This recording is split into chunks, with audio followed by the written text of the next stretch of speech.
Hi everyone, welcome, and this is part 2 of my 2024 yearly predictions. This is the first time Kim Jong-un came to mind not too long ago. I know he's launching rockets, putting satellites in orbit, all kinds of stuff. And I feel Kim Jong-un regime is on its last legs. I know it doesn't look that way, but it feels like to me the energy is changing. Their lives are not getting better, and this guy is arming himself to the teeth. And a lot of people in North Korea, they do realize that. And they are also witnessing the suffering. I know they've lived through it all their lives, but it doesn't make it any less painful. I feel there is a change in North Korea coming, not for 2024, but in the next few years. There is going to be a change, it feels like to me. But Kim Jong-un is going to continue to press his luck, attack America, entice Russia. He's going to pull the usual tricks. And he's going to do the same thing with Xi as well, but they don't mind, since they all have the same goal, that is to push us to remove the United States from its leadership role. These people don't understand that it takes a lot of work to be in the position that the United States is in. But they will find out soon enough. When it comes to China, Xi at present is antagonizing his neighbors. I feel it's going to backfire. The world is watching, and right now he's having some major disputes with the Philippines.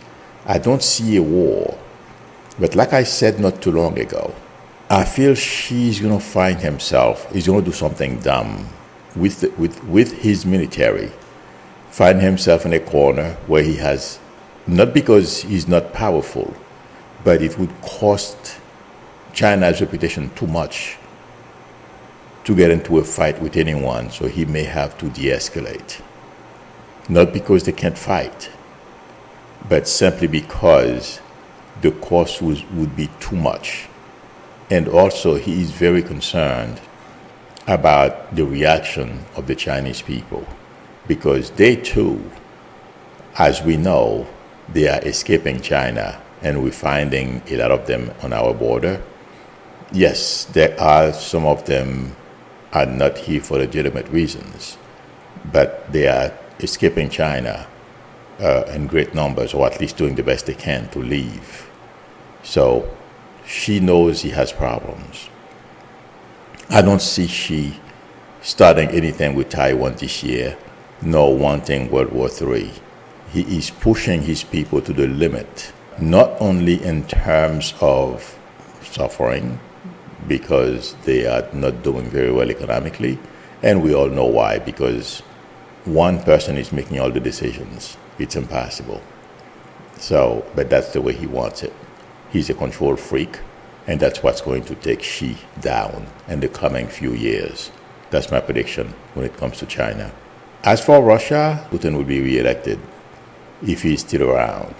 When it comes to Putin, I don't feel Putin's chances of staying alive in Russia is very good.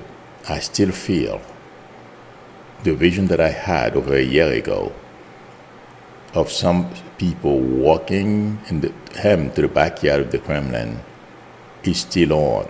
What he has done in Ukraine will come back to bite. It is a matter of time. Putin is in for a very rocky year, because he's counting on Trump getting reelected. As long as Democrats successfully prevent Republicans from keeping people from voting, we're going to win. I feel they have a plan. It's a matter of everyone at whatever level we can help keep Trump out of office. And once that happens, or whenever Putin feels Trump is not going to make it, watch how quickly he backs down and look for alternative ways to resolve the issue, because he knows he can't continue the fight in Ukraine. Right now, he's taking his chances, but I don't feel he's going to be successful. That's my prediction. When it comes to Iran, Iran does not want to fight. The country is not stable enough, and the mullahs are very vulnerable. They are using the Houthis, among other proxies they have in the area, to attack us. But I feel we have a very good team in place. Our military is in place and can handle those harassments. I don't see the war in the Middle East expanded. I feel Iran is going to keep out of it. The other Arab nations, they don't want a war. Thank God for that.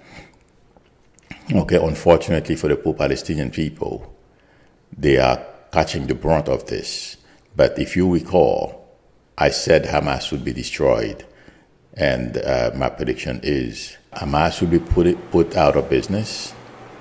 I feel there will be a two-state deal, regardless of what Netanyahu is saying. Netanyahu, like I said over a year ago, will not remain prime minister. In fact, I feel he's going to prison. That's my prediction for the war between Israel and Hamas.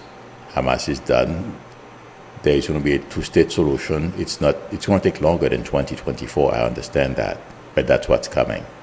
Friends, I don't see anything major happen or going on in Western Europe.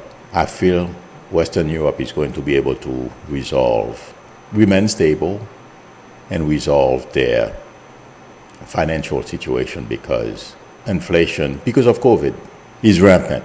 I feel they will find ways to successfully control inflation. That's my prediction for Europe. As far as Asia is concerned with Xi, we are going to be able to keep the peace in Asia regardless of what Xi does. Africa, unfortunately, is going to continue. We're going to hear about, the different wars that are going on. It's going to take longer than 2024 to control. I don't see much change for Africa in 2024. There are a few countries like Nigeria, among others, that are going to continue to progress, and they will continue to surprise people with their advancement and development. But other countries who are going through political turmoil, it's going to take longer than 2024 to stop those wars and bring law and order in those countries. All I can say right now, wherever there isn't peace in Africa right now, things may cool off, but it's going to take time to stabilize those countries. This is it for part 2. If you have any questions, please post them. Thank you for your time, and thank you for watching.